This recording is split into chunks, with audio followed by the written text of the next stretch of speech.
I'm Lucy Duncan, the Director of Friends Relations for the American Friends Service Committee, and welcome to the first webinar in our series of Sanctuary Everywhere webinars, in which we're going to be giving you some tools and techniques for building sanctuary in lots of places. And tonight we're starting with Quaker Social Change Ministry, which is a technique for doing small group social change and justice work in your congregation or in your community, that's centered around the Spirit and that focuses on accompanying people most impacted by injustice for social change, which is a tool really about creating a sense of sanctuary and the kind of communities we want to create in the world so that we can practice those and bring them to others. And I'm joined tonight by Gabriela Flora from Denver, who is the Colorado Area Program Director. Gabriela, you want to say hello? Good evening, everyone. Thank you so much for joining us. And I wanted to also say that we have already done one of these calls. We did one on congregational sanctuary. And if you go to Sanctuary Everywhere Live, AFSC.org/Sanctuary Everywhere Live, you can look at that whole webinar too. It's got a lot of amazing presenters and a lot of really useful information if you're interested in doing congregational sanctuary and supporting immigrants in your community. Thank you again for joining us. So I'm going to turn it over to Diana, who's going to give you a little bit of tips about the technology side of this and how to participate in the most full way that you can during the call. Go ahead, Diana. Thank you, Lucy, and thank you everybody for being here, and the people especially that have come on early to make sure everything works. As Lucy's mentioned, we really would appreciate it if you stayed on mute for the presentations. There is an opportunity for Q&A via Q&A panel I'll describe in just a moment, but in order to keep all the background noise and crunching and munching out of our presentations, we really do appreciate it if you stay muted. If you are on the phone, you mute by hitting *6, and I think everybody's muted there right now, so we appreciate that. Now, to communicate with our presenters, if you look in the bottom left of your panels, you'll see two little tabs. One says Q&A, and the other says either presentation or content stage, depending on the version you're using. So, if you would like to ask our presenters a question, go ahead and click on the little tab that says Q&A, and you will be able to type a question into our presenters. They'll see it, and they will either answer it here in the written form, or they will read the question to everybody so that everybody will benefit from the answers there, especially if it's a longer form answer. At a few points, Lucy will ask you to participate in another way. She's going to bring up a whiteboard, which will allow you to actually write and share your thoughts based on the question that she's going to ask. Now, you should be able to just click anywhere on the whiteboard and go ahead and start typing, and it will show up for the rest of us. If you are not on the web conference and on the phone only, sadly, you're going to miss those opportunities. But you can still send in a question or thought to the email address, questions@afsc.org. We'll be monitoring that and making sure we respond to those thoughts and comments as well. You can also use that address if you're having any sort of technical issue. And again, that is questions@afsc.org. We appreciate it. Thank you very much, folks. Thanks, Diana. So this is this workshop that we're going to be sharing is one that Gabrielle and I have done with a number of groups all over the country. And this is the first time that we've done it in an online format. So we're going to be experimenting with this as a tool. And I want to start with the way that we start when I've done this before, which is by reading a poem to really ground us and center us in the Spirit as we engage with this conversation. This is a poem that I wrote a couple years ago, a prayer for the coming of the light. The snow is melting, the air is crisp. I sit in meeting for worship, notice the ticking of the clock. A siren screeches, the benches creak, bodies situate themselves, resting their bones, taking a breath, waiting. The noise revs up in my head, the to-do list, the moments I said the wrong thing, the news of a friend's illness, the awareness of all the walls we erect to keep what will heal us out. I let the clamor go by, I settle. Underneath the din, I reach the interior. I exhale and feel the sorrow. For the pain of the lost city, for communities denied love, for ancestors with hearts of stone, for all the armor that must fall away for peace. My heart races, I stand and speak, my voice shakes. Hold still, feel the turbulence of creation. The old world is crumbling. The light is on the edge of slumber. Lend your hands to the labor, midwife the spiritual birth. I sit still shaken, my heart lies down, a hush encircles us, a sparrow trills outside the open door. I wanted to read that because it has to do with really the foundation of what we're trying to do in this moment in history, this political moment of really trying to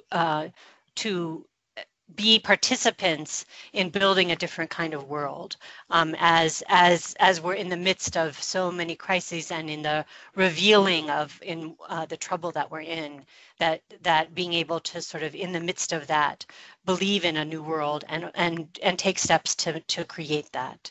I want to read a couple of paragraphs from the Quaker Social Change Ministry Manual, which I'll show you. If you don't already have that, I'll show you how to download it and how to get that.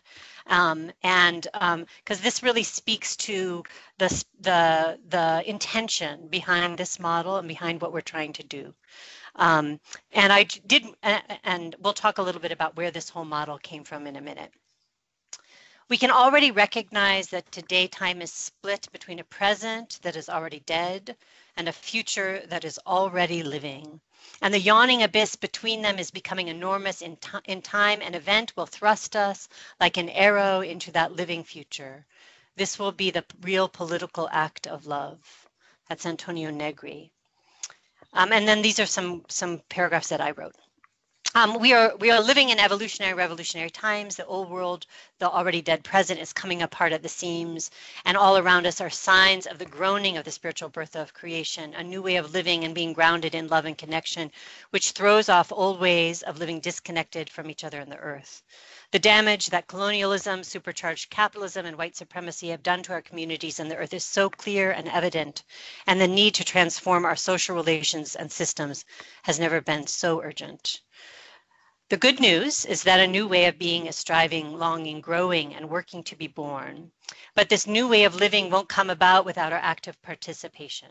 I believe that God will knit our efforts together, but without many people serving as midwives of transformation and working for the beloved community and creating alternatives, listening carefully to the wisdom of those most impacted by injustice who have learned what else might work, the emergent spiritual reality will likely get stuck or worse, arrive stillborn.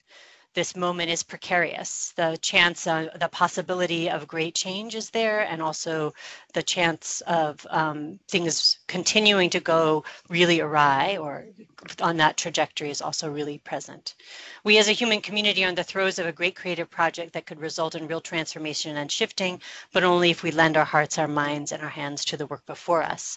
This model is basically intended to create the conditions so that we really can sustain ourselves in this work and create a sense of, as I said before, what the kind of world we're trying to create in a small group so that we can actively know what that feels like so we can help to build it in the world. So we're going to talk a little bit about where this came from. And what the goals are. So this model came actually from Denver. Kelly Dignan and Kirsten Homblett, who are two Unitarian ministers in Denver, along with Deborah Holder, who didn't live in Denver but worked with them, created this model. They really wanted to meet the needs of their congregations and to find a way to bring people out of their congregations to do very powerful spirit-guided justice work, but also to bring the Spirit back into that work. And so they created a lot of the tools that we're going to be teaching you, and they very generously said, if you want to use it and teach it to other people, please take it and run with it. And we've developed it further. Greg Elliott, who worked in the Friends Relations Office, really developed the manual and made it pretty robust, and we're continuing to develop it as we work with people to use the tool. And what we found was that Quakers were mostly fostering individual ministries and not necessarily collective work in their congregations. I think this is not necessarily true only in Quaker congregations, and we really wanted to bring something that would foster collective social justice work and working powerfully together to do work together, and to bring back the collective sense of work. There were Quakers that were parts of social change movements or even organizers, but they were mostly doing it outside of their congregations and not in the spiritual community. So we wanted to bring it back into the spiritual community. They wanted, and we had a desire to bring mystics and activists together and to push against that false dichotomy.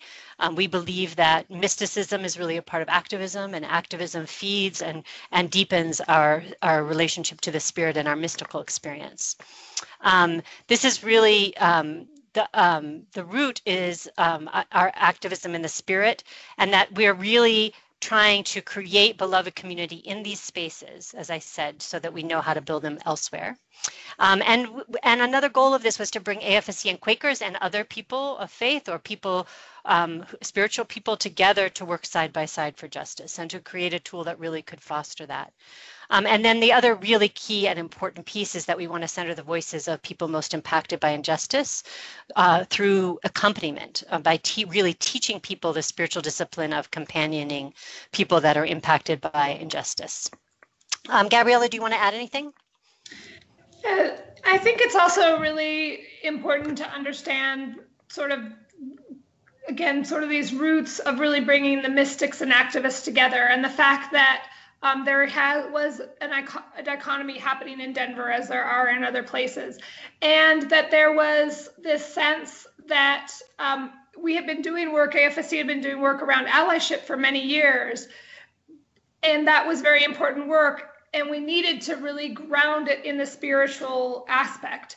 That the work that Kelly Dignett and Kristen Humboldt did and then was modified creates a model that really allows folks to have a community in which to look at the role of allies and working with directly impacted folks and create a sense of strong community and of accountability and a way to have a space to challenge each other and say the things that are needed. And when we go into the agenda piece, I want to say a couple pieces of how that has played out here in Denver when we've used that structure and what that has meant. But I think it really is that the work that is done for social justice, when it is deeply grounded in the social values explicitly and the spiritual values that we have, that we're actually much more effective, and we're able not only in the way that we do our work, but in the relationships that we create, and that transformation happens with those who are engaged in the activity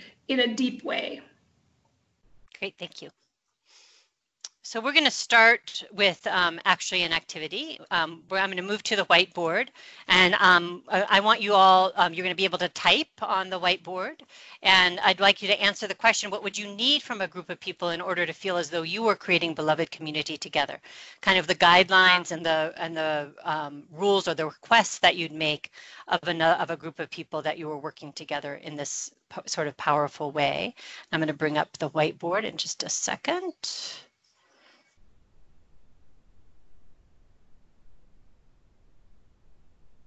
I can get to it. Oh, here we go.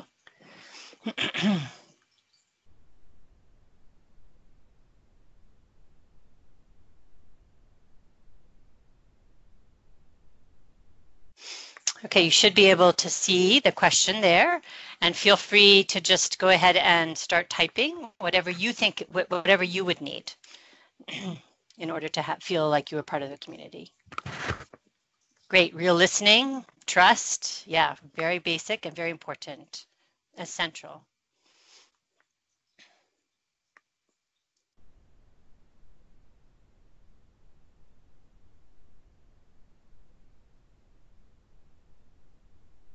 Commitment, yes. A sense of real shared commitment, and especially commitment to a really powerful mission, joint mission.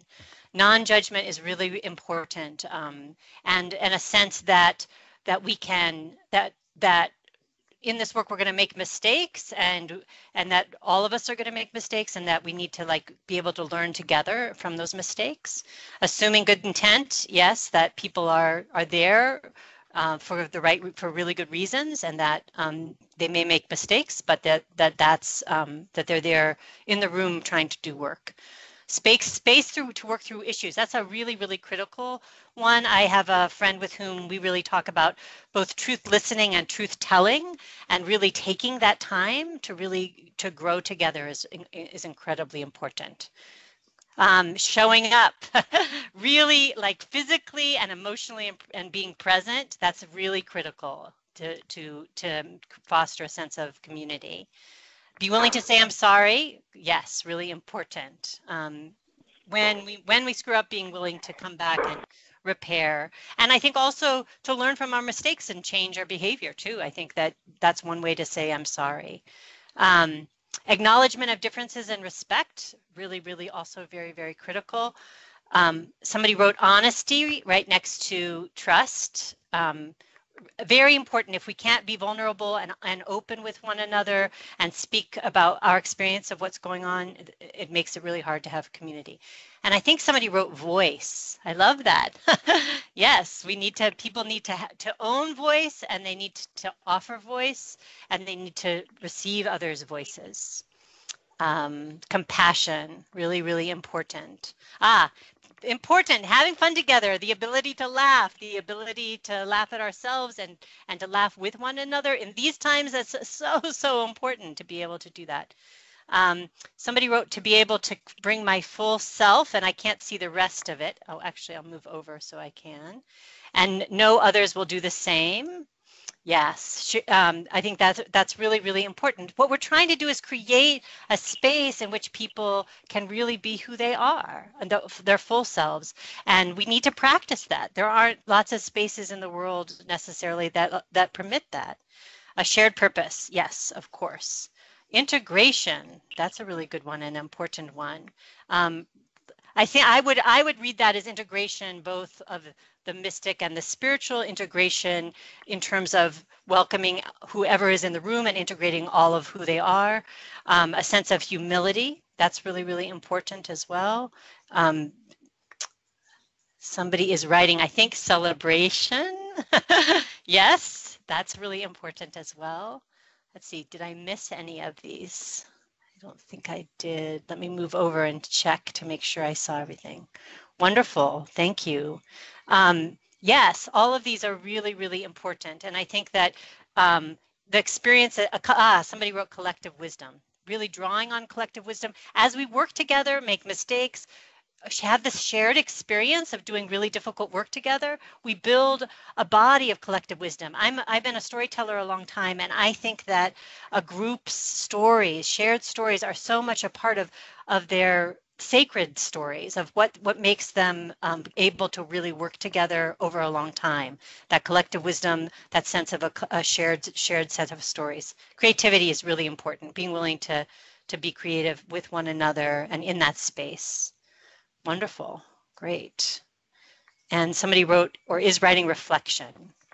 Thank you. That is really important. I'm going to stop with that one, I think, because we need to keep moving, but reflecting together.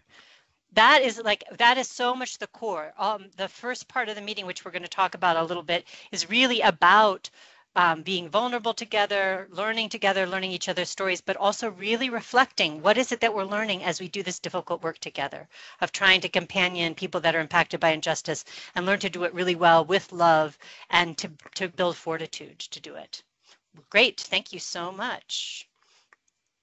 We're going to go back to the presentation.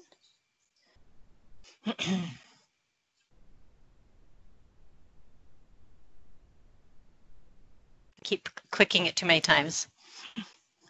There we go. Thank you so much. So what you just did was one of the beginning activities of the of Quaker Social Change Ministry, which is to create a covenant together, a guideline of what kind of spiritual community you want to create. And I'm going to turn it over to Gabriella, who's going to talk to you about this sample covenant and that process. So, as Lucy said, you all just went through an important part of developing that covenant together. And again, the covenant is really sort of the guidelines under which you are going to relate to each other and work together, and is really how you set the space to not only do the work together, but interact one another. So this is a sample covenant that is adapted from the Circles of Trust, Parker Palmer, and this was the covenant that they came up with. And it's something, the covenants are living documents, and as you continue to get to know each other and do work together and connect with communities you're working with, the covenant can be adjusted according to those needs. And the covenant is something that is usually read at the beginning of each meeting as a way to set the stage for that space and to check in and see if everything that should be there is there and that everyone's comfortable with it. So I'm going to go ahead and read you this sample covenant. Be as fully present as possible. Assume positive intent on the part of fellow participants. Listen with resilience. Refrain from interrupting others. Set your own boundaries for personal sharing. Speak personal truths in ways that respect other people's truth. No fixing, no saving, no advising, and no setting each other straight. When the going gets rough, turn to wonder. Observe deep confidentiality. Commit to regular attendance. So as you can see, this covenant touches on how one individually is responsible for oneself in the group and how to interact, and really how do we hold each other and ourselves in the space to go deep and do the work that is determined to be done in relationship with community. Again, these covenants are something that are part of the agenda, and that's what we'll move into next, is sort of the outline of a meeting. Thanks, Gabriella. And I'm part of one group that has created a covenant, and we read it every time, and it really centers and grounds us, and we also edit it whenever we feel like something needs to be changed. So this is an outline for our meeting. This is the first hour of the meeting, and then the second hour of the meeting is business. And in Quaker meeting, we sometimes say that if we have a huge amount of business to do, that we recommend worshiping for a longer period of time, because it supports the getting the business done. This is really to focus on connecting with each other, reflecting, connecting with the spirit, doing some storytelling before one begins the business of the group. And this is sort of a really important and core part of what we're up to. So you read the group covenant aloud. You spend some time in centering worship, and that can be open worship, or it can be some kind of program worship. Somebody can prepare a message or something for people to do together. You do individual check-ins. This is really important, where people can just share where they are spiritually, personally, what's on their hearts as they enter the space. Really an important practice. The next is doing spiritual practice, and we define spiritual practice really, really broadly. It can be chanting, it can be sharing a song, it can be bringing in photographs and thinking about those photographs together. The main thing that I think of with spiritual practice is it's something that everyone can do, really actively participate in, and that often will take you a little bit out of your body. That will give you a kind of a different kind of experience than reading something or just talking. And then you do that for 10 or 15 minutes. People can volunteer to share that. Different people will bring different things that they have found. And then storytelling, which is a really important, really central core part of this, which is to tell a story usually about trying to do the actions that you're doing. Often the person who's telling the story will tell a story about something that you all did together. Somebody else might have been there, and also will be able to reflect about what that experience. But this is a time to share something vulnerable about trying to do this together. And often the storyteller will prepare something and say this, and then offer it to the group. And then that's followed by group reflection. In my experience, these kind of stories, as you tell them and people are willing to take risks with what they tell, they really do become the core and really foundational stories for the group. And they become, as people reflect on the story, and we have recommended ways of reflecting, to praise, to ask questions, that can really help the story become everybody's story, not just the storyteller's story. And this whole practice is, I think, really, really critical. Gabrielle, you want to add to that? Yeah, I just want to say that particularly in these times when there is a sense of urgency to get work done and to react to and make change in what's happening in the world on so many issues, there can be a sense of feeling like we need to skip some of the spiritual component and allow more time for business. But I just want to reiterate what Lucy said, and that actually what we have found is when we have the worship in there, where actually the business meetings are much more effective because we are grounded. And if there is lots of work to be done, as she said, sometimes even allowing more time for the spiritual practice. And what we found is that taking the time to ground ourselves in the covenant and the center worshiping and the check-in and the spiritual practice, then really allows folks to be connected, both in an interpersonal and in a spiritual, and what are our goals of working together. And it allows the business meeting to flow much more smoothly, and get into deep stuff and be able to have perhaps deep, difficult conversations in ways that are grounded in a spiritual connection. Yeah, and Viv Hawkins, who has used this model a lot in a group, a racial healing and wholeness group at Central Philadelphia Monthly Meeting, tells a story about one time coming to a meeting, and they had so much business, and they talked for a little bit about, let's just get to the business, we have so much to do. But they made the decision to go ahead and do their practice. And she said it was so deep and so loving and made so much of a difference to their experience that the business felt light and joyful, and it actually did go more quickly. So I think it's a really important piece.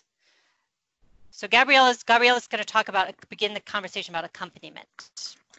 So I'm going to begin by sharing a quote that is one of my favorite quotes, and is also, I think, a quote that really embodies what Quaker social change ministry is about and what this model that we're talking about is, and really leads us into this next phase.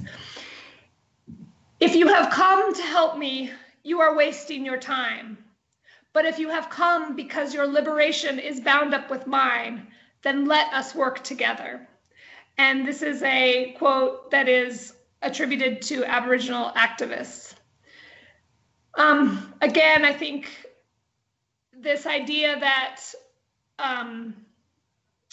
that we, in doing this work, we really must shed the views that we are here to help, that we are here to save, but instead to really look inward and look at how we are part of the system, and that by working for change, we are transforming ourselves. So to explore that, I would like to have us talk about some terms. And again, those of you who are not on the phone, those of you who are on the phone, we will share out what people are saying, but to write on the whiteboard and say what you think about when you hear the words companionship or accompaniment.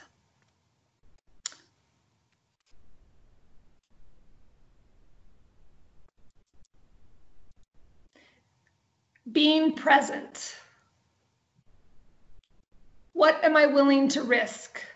Side by side, walking side by side.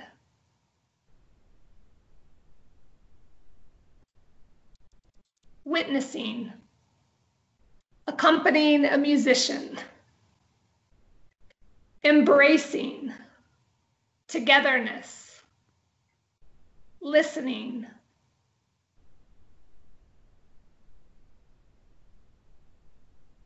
companion equals with bread, breaking bread together, love, compassion,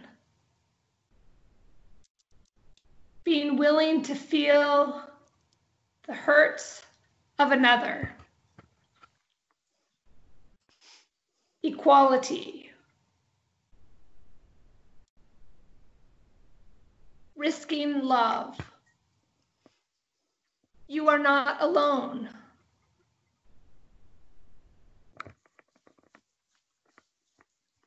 Empathy. Okay with discomfort. Yeah, I think these are great, and that it is this idea that it's not one in front of each other, and that there are real places that we will feel discomfort, and that's actually part of the process. Friend, risking love, equals. And I'm not sure if I read being vulnerable, that really to engage in companionship and accompaniment, we have to get below the surface level. Acting with, not for. Being aware of judgments that come up and letting them go. Being open. Transparency.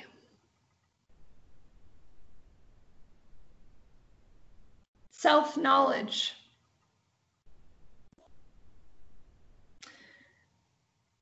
So I think all of these words are really wonderful in capturing this concept that accompaniment is about relationship, right? And it is about getting vulnerable, knowing each other, and knowing yourself, and being okay with discomfort, and knowing that judgments will come up and letting them go. And really this companion means break bread with bread, breaking bread together, being in relationship and together. Gabrielle, can I tell one story real quick? Yes, please. We have time. So the companionship and the accompaniment remind me of when I was in Susia in the West Bank, which is in the South Hebron Hills. And I was, Susia is a village of herders, and they were displaced from their village and then moved to another village. They live in tents. They've been demolished several times and risk demolition all the time.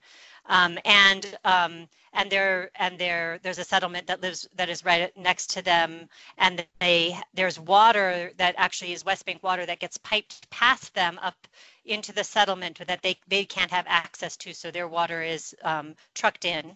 And up on the hill, there's a school that's in Area C, and it was built by the UN, but it has a demolition order on it, and the kids go to school there every day. We visited the school, and we sat down with the principal, and he served us tea, and he said, and I asked him, what has been the most supportive to you?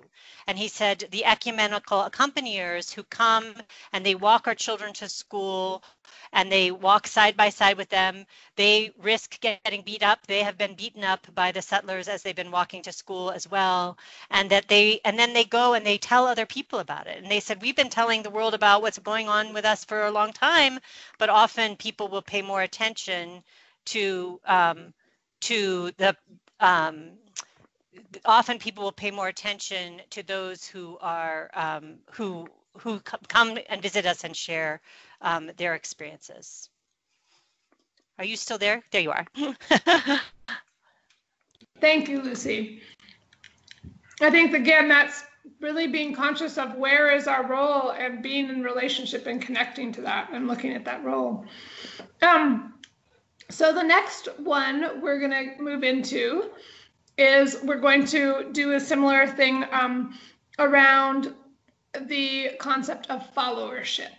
So if folks can write up on the board, if you are participating on your computer, what you think of when you think of followership. And for those who are on the phone, I will share what people are writing. Dancing. Yes, that's a lovely example. And again, to do that dancing, you have to be close, you have to be connected.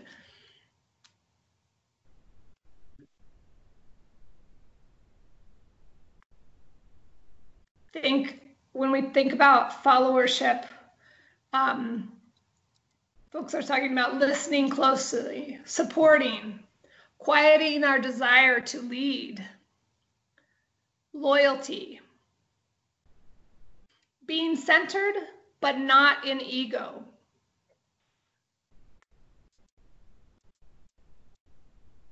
Giving up a sense of control.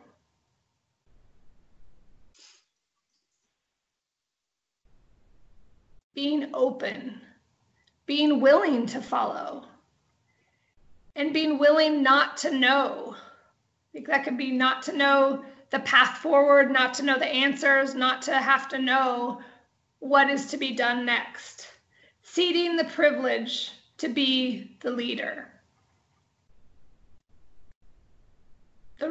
So ceding the privilege to be the leader or the right person.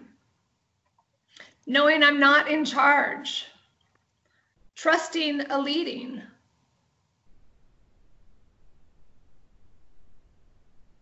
Staying in the moment. Passion. Supporting the leader. Asking questions.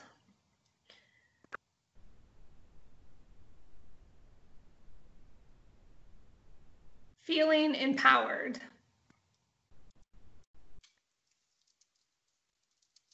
Trying to listen enough to see another's experience.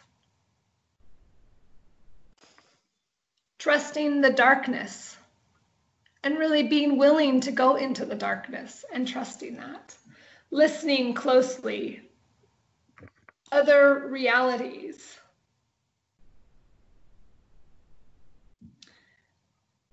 A lot of these really are about, in giving up our own control, we actually gain things, right? And we gain new insights. When we don't have the answers, we can hear the answers of other people and the ideas and thoughts of other people. People also said faith, paying attention. And I think this issue of listening closely, that often when we are in charge and have the answers, we're focusing on ourselves, and it can be ego. Patience. I think patience is central in all of this, that the answer, often I think our privilege can lead us to want to feel like we know the answer, want to have the answer. And sometimes really, again, as was stated here, being in that discomfort and being okay with darkness, staying in it, even when it's hard. And something that we'll talk about in a moment, being in it for the long haul, that it isn't about a quick fix, not giving up.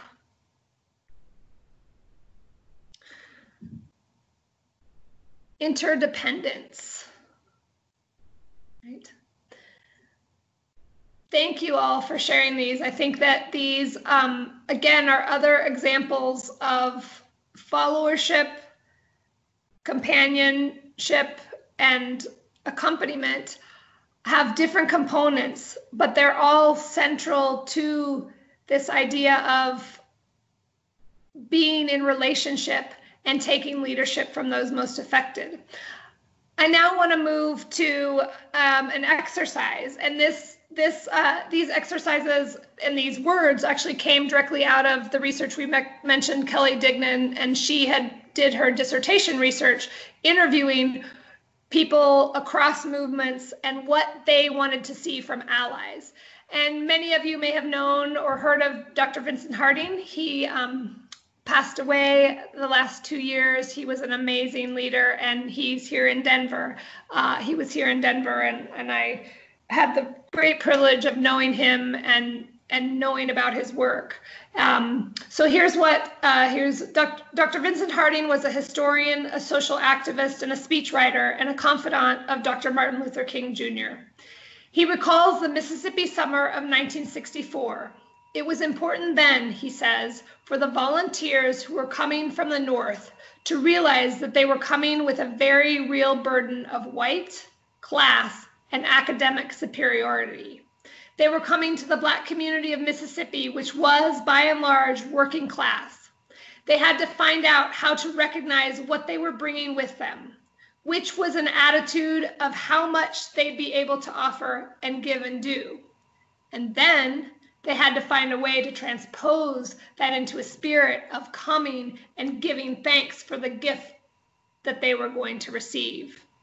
Dr. Harding says the fundamental model for the social change work we all do together now looks like listening more than speaking, partnering instead of helping, people holding on to and being held by people, singing together, being absolutely befuddled together.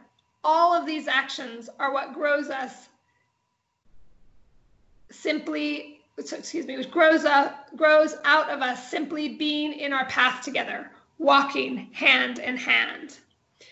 And so the questions that we want you to think about with this, or that we ask people in this exercise, are: what are the gifts? What would it mean to do work in this way? And what are the gifts that you would receive? So normally this would be, we will be sharing the full curriculum with you all, and this would be something you would do in small groups, and we would have a dialogue on it. Since we are in this format, I am going to share with you some of the things that have come out when we have done this exercise before, what people have shared. And a lot of it all connects to the words that you all put up in the meaning you all put behind fellowship, accompaniment, and companionship. I think what folks said is they really hear Dr. Harding calling on us to let go of having the answers. And to let go of being the experts. So what would work like this do? It would really be based in relationship and in communal kinds of activities. And when Dr. Vincent Harding speaks about singing together, he actually was involved in starting a group here, or was inspired a group here, No Enemies, that works with using song and bringing song back into movements, and that it is through song that we connect and we find spirit and connection and strength to go forward. And so I think people have shared that it's really about non-traditional ways, and that finding places for connection, communal activities, and building relationships. To give you an example, out of some of our work here in Colorado, people often come to work I do work in immigrant rights. I come to the immigrant rights movement, and they bring many skills. Allies bring many skills to the table, and they're very eager to use them. And there are times when immigrants request that those skills be utilized. And there are other times when actually, for example, a professor who is a journalist also was wanting to provide her skills, and what was needed at that time was childcare. And it means letting go of your ego and being willing to take on some of those mundane, what are often viewed as mundane jobs, and be there where we're asked to be. And I think the piece too that people often connect to is this being absolutely befuddled together. That we don't have to have the answers. And as you all were saying in the words you were sharing, patience and being comfortable with not knowing and the darkness that comes in this, and being comfortable with being uncomfortable.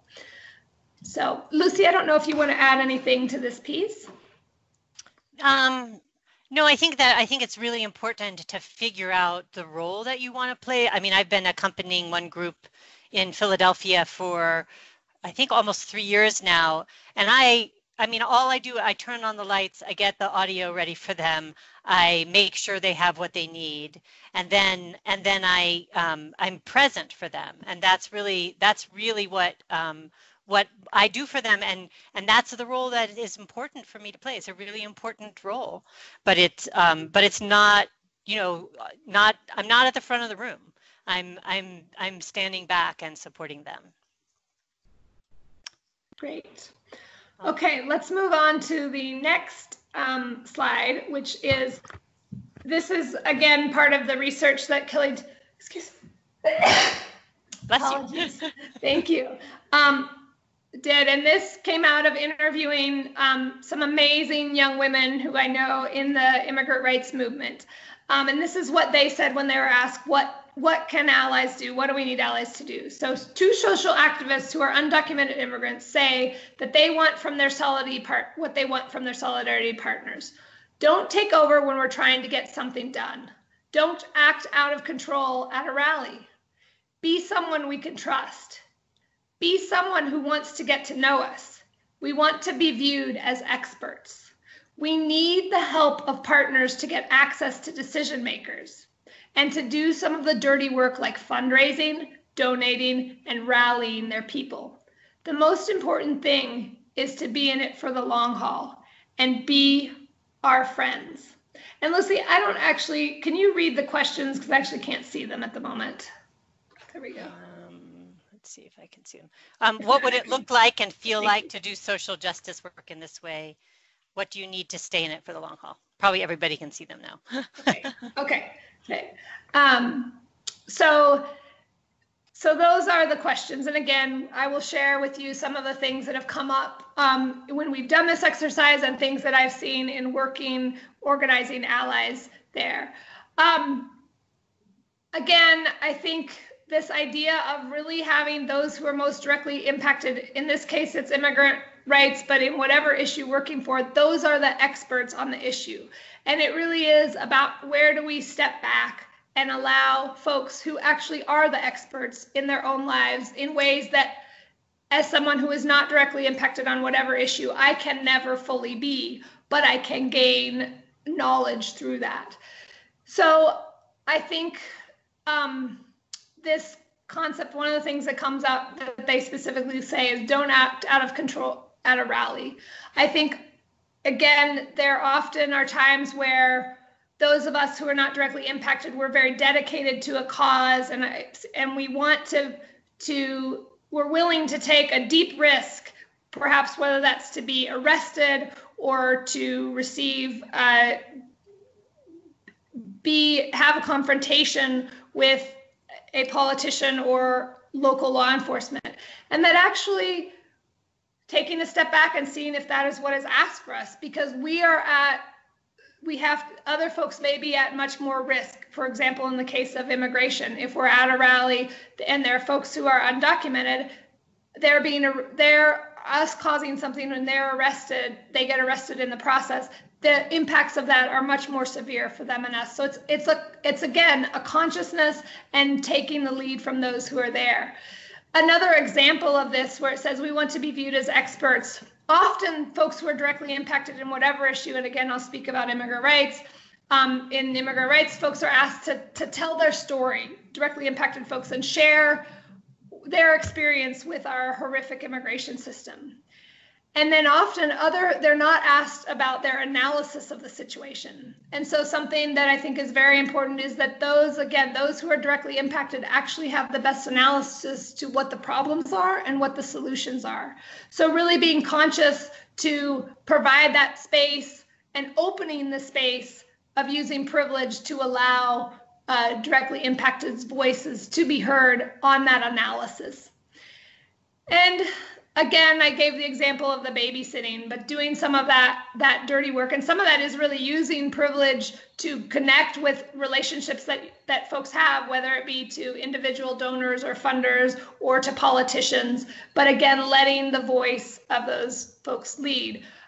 An example here in Colorado was the Driver's License for All campaign, where immigrants, undocumented immigrants came together and said, we're not getting things done in the federal level or at the state legislature, so we're going to push a ballot initiative to have driver's licenses.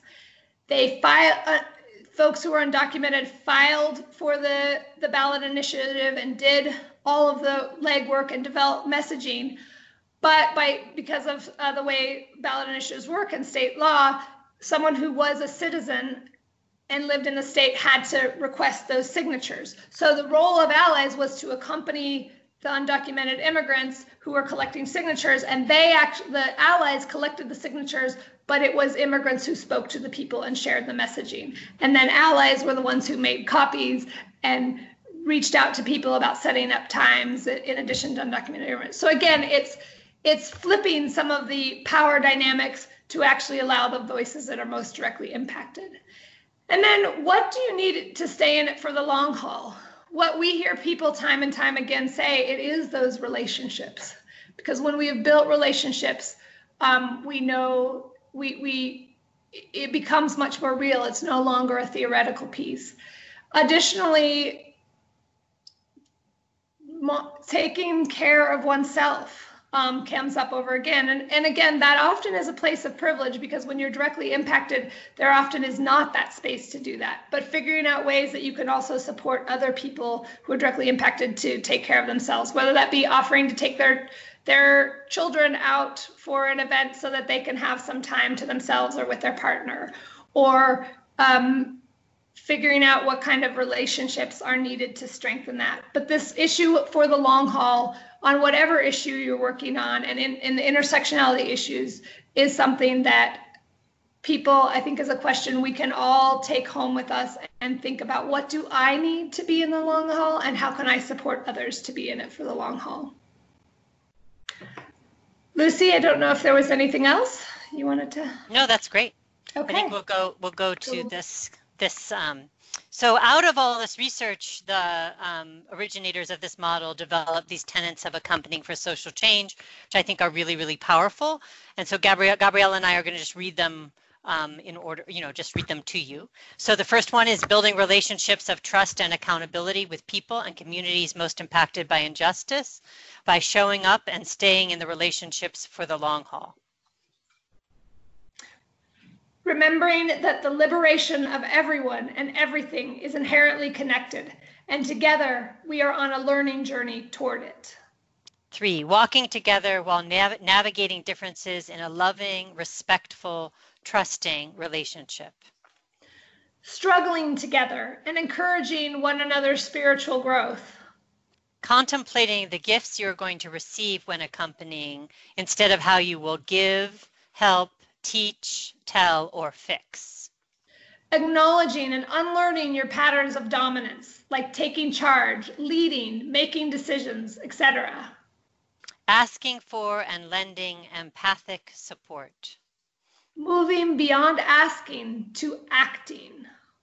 Getting out of your comfort zone materially, emotionally, and physically, and allowing yourself to be changed by this process.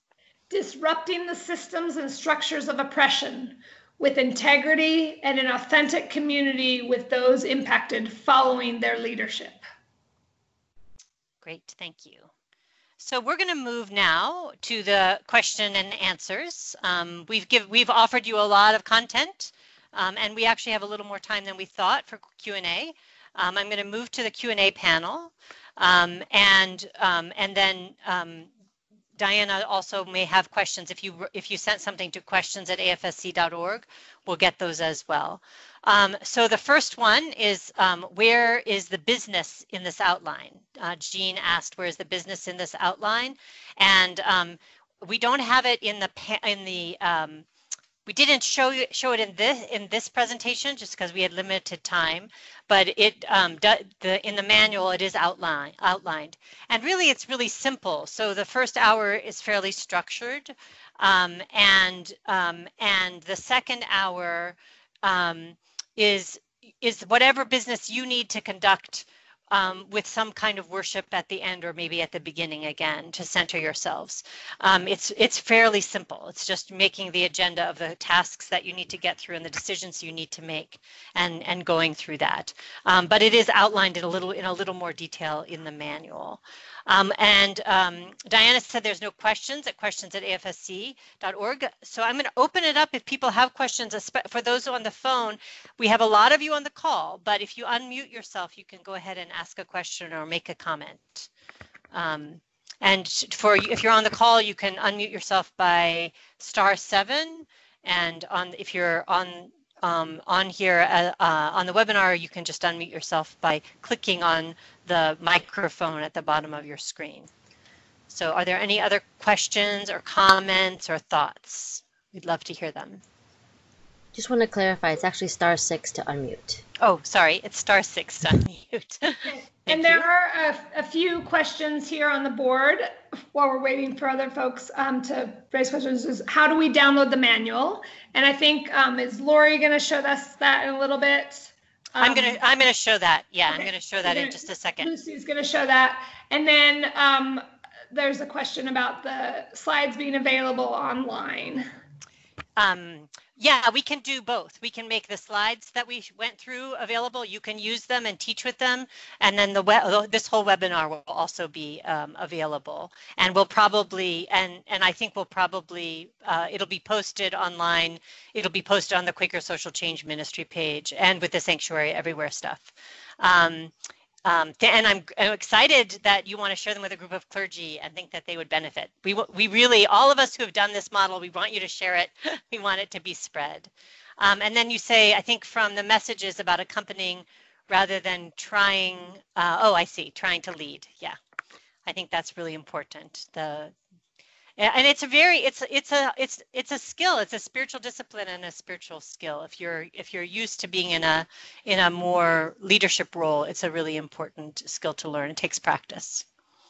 Any other questions? And feel free again to unmute yourself if you'd prefer to. We'd be happy to hear your voices. So *6 to unmute, and then you can just click on the microphone. Or you can just type it in. Looks like we have another one. Where do we find a group who's doing this work, connecting the spiritual and social justice work? Great question. So a lot of the people who are doing this model, the place that they're finding the groups is actually inviting people in a congregation to participate with them. We do have several groups. If you want to be mentored by groups that have already existed, we have a number of people that have used this model. Viv has used it, and there's a meeting in Indiana that's been using it really, really successfully. There's a number of people that have been using it that will be able to mentor you. And we're going to be starting a new cohort at the end of September. I haven't set the exact date because I want to do it collaboratively with the people in the cohort. But from now until for the next week or so, to the end of September, we'll be taking new people who want to join that cohort. And what we'll be doing is having a monthly meeting of people that are trying this model with some experienced people as well. And those experienced people will be able to give you some advice. But it will be practicing some of the principles of the model together on these calls that are monthly and learning it together. And I think we have already 6 or 7 groups that are interested, but I'll be showing you how to fill out the form if you're interested in joining that cohort. So if you want to talk to people that are trying it, this is a way to do that regularly. Any other questions? Oh, go ahead. Hello, yeah. Go ahead, Gabriella, and then whoever is unmuted, you'll be next. I would say there's I think a follow-up, there's some other question, but a follow-up one to the one about, which is, can you say something about how to approach a potential community partner, how you'd like to partner in this accompanying way? Great question. There's a lot about this in the manual. And really, this is not something that you do tomorrow. Because the whole model is relationship based, it takes some research to find out which groups are there. It takes some like being in, if they have open meetings, going and being in those open meetings, getting to know them, developing a relationship with them before you say we want to, be your partner. Really being present to them and forming a relationship, establishing some trust as you form this. There's lots of ways to do the research. There's advice in the manual for how to find the groups that you might want to accompany. It's really important to find a group that aligns with your values, although some when you're accompanying people that are impacted, the sense of urgency that they hold, some things will make you uncomfortable. It's important, and it's important not to shy away from that, and to really be willing to sit with some of that discomfort. But it's also important that you find a group where you have general that you can really develop the relationship. There's a group that's forming in my meeting, Green Street meeting. Two of the people that are helping to establish that are on this call, and they have already a long established relationship with a member of our meeting who runs an organization called Every Murder is Real, which is an organization that supports victims of homicide. And so they already have a relationship with her, and so they're beginning the group to actively support her. So there's lots of different ways, and we can, if you want to participate in the cohort, we can really dig deep into how to do that well, how to look for a group. If you're in a city that has an AFSC office, AFSC is happy to be the bridge and support you getting connected. So there was somebody who unmuted themselves and had a question. Go ahead. Yes, my name is James Horace. I'm new to the group, and I live in Des Moines, Iowa. Hi, welcome. My question here is, I'm actually from West Africa, Liberia. Oh, wow. Yes. So I've been in the States for 9 years now. I'm a permanent resident. But with the wave of uncertainty, we're just trying to look for a group to be part of. And is there any particular group in Iowa here that I can connect with? There's AFSC has an office there. And Oh, go ahead. Go ahead, Gabriela. I was just gonna say, I'm sorry, I didn't catch what part of Iowa you're living in. Des Moines. In Des Moines. In Des Moines. Yeah. So we do have an office there, and we both provide direct legal services, but also immigrant organizing. And so there is Sandra Sanchez is a staff there, and there is work going on. There actually is a sanctuary community. There is churches who are part of the sanctuary coalition there in Des Moines, and folks who are working on allyship models. And actually, Lucy, I'll hand it off to you because you may know whether they're using the Quaker Social Change Minister or not that I know of. I don't think so yet, but they may be open to it. But I think that, reaching out to our AFSC office would be a good start. So, thanks for your question. So how do I, what contact info, how do I, I know I'm going to participate in the conference. I really appreciate that. I've been listening for a while. Very enriched. Send your information to questions@afsc.org, and one of us will follow up with you. Oh, okay. Does that work for you? Yes, man. But what I mean is that there's a local office in Des Moines here that I can contact in Des Moines. I can get in touch with. Yes, we'll give you the information. You send us an email, and we'll give you the information. Okay, can you give me that email address again, please? Questions@afsc.org. Question at AFSC.org. AFSC.org. All right. Okay, great. And we have some. Thank you. You're welcome. And we have a couple of other questions. One is this webinar part of a series? Yes, it is part of a series. We're doing 5 on Sanctuary Everywhere, which are different ways to, in your community, to create a sense of sanctuary. This one, we're starting with this one because it's how allies can work together to support the community members. And then the next one will be on bystander intervention.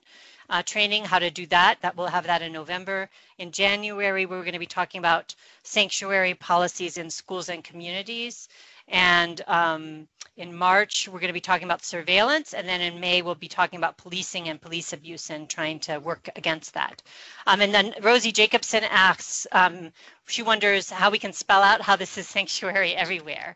I think that in order, there's two ways. One is that in order for us to be able to create sanctuary out in the world, we need to be experiencing what that is like individually and in these groups. And also that this is a model that helps people really provide sanctuary. So the place that this originated is from Denver. These Unitarian ministers in Denver were immigrant rights activists. And Denver has been such an important place for offering congregational sanctuary and supporting the immigrant community. And many of the congregations and people of faith in that community have been using this model. And the Metro Denver Sanctuary Coalition started by using this model really intentionally. And now they're going back to it and using it in smaller groups. So it's a way to create a sense of sanctuary in a small group and then have that sense of support and connection that you're bringing to your work as you support the people who really need the support of allies and the faith community. And let's see what other ones. And I'll do the manual in a second. Somebody asks, please talk about the role of debriefing after an action. I would want feedback, and perhaps at some point my feedback would be invited, though I would not assume that at the start. Do you want to take that one, Gabriela? Yeah, I think that debriefing is really, really important. And so yeah, if depending on who is organizing it, I think depends on where the voice is, and if you are not the community organizing it, making sure you're giving your feedback when it's asked for. And if you are the folks involved in organizing it, again, if you're not directly impacted, making sure those directly impacted are speaking about it. I think that debriefing, we try in Denver to have, particularly with the folks involved and including the marshals and security, and kind of a debrief on how things went and are there follow-up steps we need. And then also just an emotional taking right there in the moment. I think actually doing something short in the moment can be really powerful, and then do a more deep and longer debrief after the fact in a post meeting. And again, I think the voices of those directly impacted should be in the lead in framing what kind of information they need and sharing that feedback.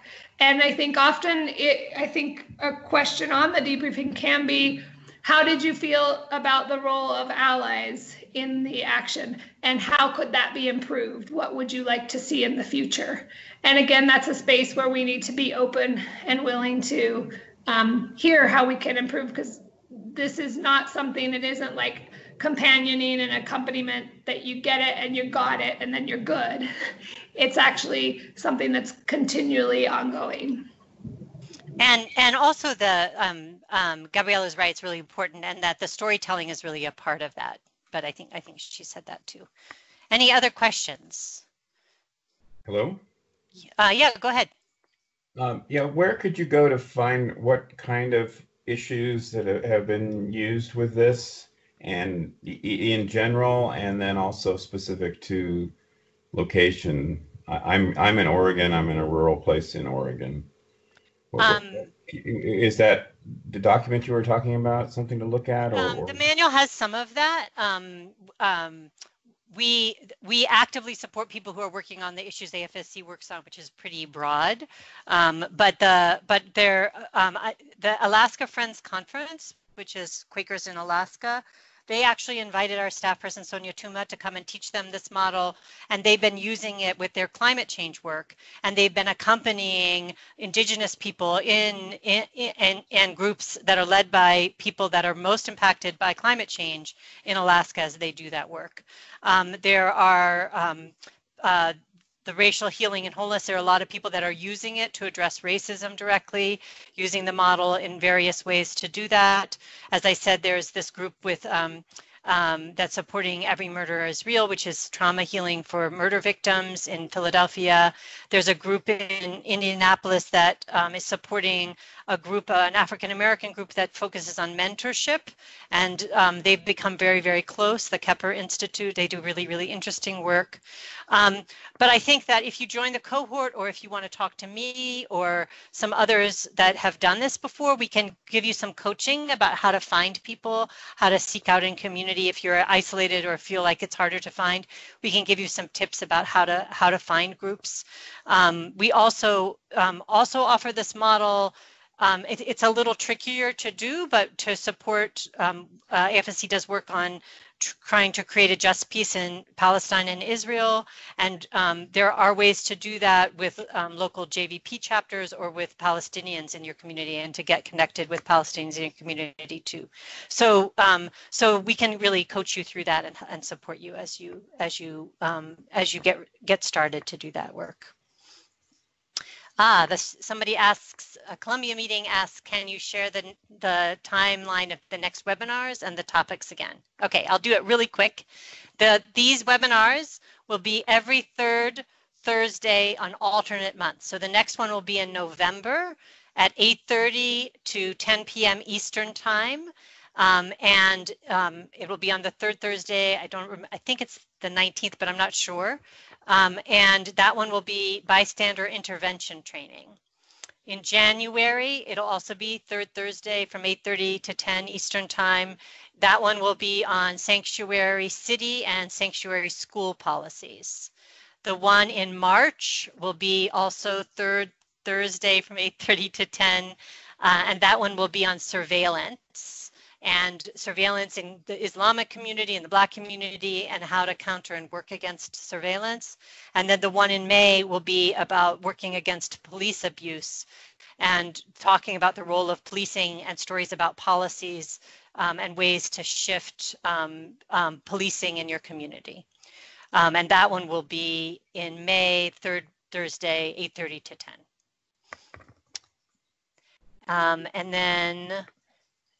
And then somebody noticed that I'm going to show you the Quaker Social Change Ministry page, and there's lots of resources there. Jean Marie says that your caller in Oregon could contact the AFSC coordinator of Multnomah Friends meeting in Portland. So there you go. You have an answer right there. Multnomah Friends meeting, you can find that on the web. And then Jean asks, will participants be notified of these webinars? Yep, you all will get an email. You'll get more than one email if you don't sign up right away. But yes, you will be notified, and we'll also promote it on social media. So any last questions? And then I can show you the resources, and then we're going to have a reading. But we do have a little more time if you have questions. All right, great. Any more from questions at AFSC, Diana? Not so far. Okay, great. All right, so I'm going to show you where you can find this information. This is AFSC.org/QSCM, Quaker Social Change Ministry. This has a whole bunch of information about it. It has a brief introduction, a 2-page introduction. If you want to share and find out if people are interested, that's a really good way to get them a little information, so that you can, if you want to circulate that and then invite them to a presentation to find out if they would want to know more, that would be a good tool for that. The Quaker Social Change Ministry Manual, which I'm going to show you in just a minute, how to download that, which is a 50-page manual on how to do this model. We have a PowerPoint presentation describing it. The PowerPoint that you just saw, I'll also add to this page. I just redid this PowerPoint. There's 3 hour-long conference calls, an audio introduction to Quaker Social Change Ministry, a deeper dive into accompaniment, and a deeper dive into the meeting structure that we did over the past couple of years. Those are pretty helpful, and you can share those. I've written a lot of blog posts, and Greg Elliott has written blog posts about this model. And then we have the original proposal that Deborah Holder and Kelly Dignan and Kirsten Humblett wrote. So there's a lot that's available here. I'm going to show you the manual itself.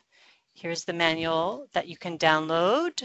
as I said, and here's the introduction. Here's the whole the table of contents. You have joining the program, how to do it, a detailed description of a meeting, a whole bunch about like forming a covenant. There's information here about the development of a group and the process that groups go through as they form. There's a lot of quotes on followership. So a lot of the things that we showed you are in here, but lots more is here as well. So that is the manual. And the last thing I want to show you is that if you're interested in joining the cohort that's forming soon, there's an interest form, and you can click on this link and fill out this form, and I'll be in touch with you in the next couple of weeks about when that will begin. And it has some issues that that we work on that you may want to participate in. If you're interested and those are not the issues that you're going to work on, you can fill it out anyway, and I'll be in touch with you. So those are some really some resources that I hope will be helpful to you. I think that Greg did a really amazing job on the manual, and I think it's really a wealth of resources. So we have one more thing to show you, and to close out, Gabrielle is going to end with this quote about followership, which is, I think, and in my experience of doing this, it's really shifted my relationships. I believe commitment to solidarity with people of color, white individuals, and predominantly white communities do better to listen to communities of color long enough to discern the interests of these communities, than working to understand how those interests are held in common with one's own community, and committing energies to working for those interests in mutuality. As noted above, the formation of relationships with sufficient trust to enable this collaboration requires time and evidence of followership. It also requires and helps to develop accountability and mutuality. That's a quote by Tamarin Day. And we, this evening, presented to you sections of the Quaker Social Change Ministry because we believe that the Social Change Ministry Manual and the values held within it and the activities and the processes are a way to lead us in that path to being in accountability and mutuality with directly impacted communities, communities of color, and other communities. And so we have shared with you a series of values and activities and beliefs, and we want hope and ways to plug in and a link to this. And we really hope that if you feel moved by this, that you will take what is useful for you into your community and work with your community to reach out and connect with other communities. And don't forget that you can join a cohort with Lucy and really share with people across the country about their processes in this and how they're doing it and the issues that they're working on. Great, thank you. And thanks everybody for joining us. And if you have any further questions, you can reach me at friends@afsc.org. And we hope that you'll join the rest of the webinars as we roll them out. And it's been really great to have you all with us tonight. Thanks very much. Oh, go ahead. I would just say one last thing. The first webinar that was held was on congregational sanctuary, as Lucy said, and that is recorded. And you all, if your congregation or a congregation you know is potentially interested in it, there's some really valuable information there. Great, thank you. And I want to thank Diana for hosting us tonight. And thank you all for being here. And if you want to unmute yourselves as you go out, we'll say goodbye. And again, I really, really appreciate your engagement and your being with us tonight.